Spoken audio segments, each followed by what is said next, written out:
The History Hit Network takes us back in time to explore pivotal moments that shaped our world. Today, we delve into the assassination of Archduke Franz Ferdinand, an event that ignited the flames of World War I. On a sunny morning, June 28, 1914, the heir to the Austro-Hungarian throne, Archduke Franz Ferdinand, and his wife, Sophie, arrived in Sarajevo, Bosnia. The couple was there for an official visit, unaware of the danger lurking in the shadows.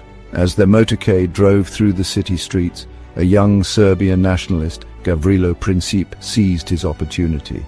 He fired 2 shots, fatally wounding the Archduke and his wife.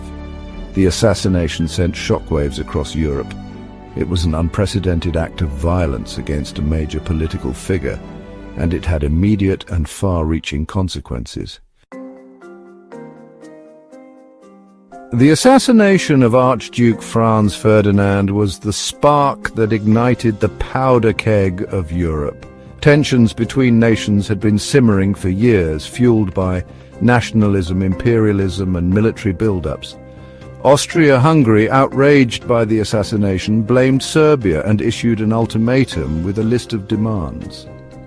Serbia's partial acceptance of the ultimatum was deemed insufficient, leading Austria-Hungary to declare war on Serbia on July 28, 1914. A complex web of alliances then came into play. Germany, allied with Austria-Hungary, declared war on Russia, Serbia's protector, and then on France, Russia's ally. Germany's invasion of neutral Belgium brought Great Britain into the conflict, officially marking the beginning of World War I. What began as a regional conflict in the Balkans rapidly escalated into a global war, engulfing Europe and beyond. Millions of soldiers would soon be marching off to a war that many believed would be over by Christmas. In Britain, news of the war was met with a mix of apprehension and fervent patriotism. The assassination of Archduke Franz Ferdinand felt like an attack on the very heart of Europe. Young men, caught up in the wave of patriotic fervor, rushed to enlist. Recruitment posters depicted the war as a heroic adventure, a chance to fight for king and country. They promised glory and camaraderie, urging young men to do their duty.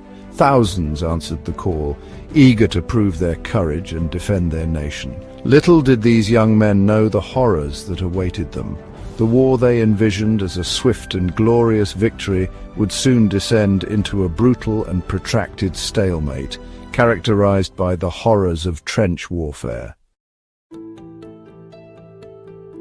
The Western Front, a line stretching from the English Channel to Switzerland, became synonymous with trench warfare. Soldiers on both sides dug into vast networks of trenches, separated by a desolate wasteland known as no man's land. Life in the trenches was a grim reality. Soldiers endured constant shelling, machine gun fire, and the ever-present threat of sniper attacks. Disease was rampant, and the trenches were infested with rats. The physical and psychological toll on the soldiers was immense. The assassination of Archduke Franz Ferdinand had set in motion a chain of events that led to this unimaginable suffering.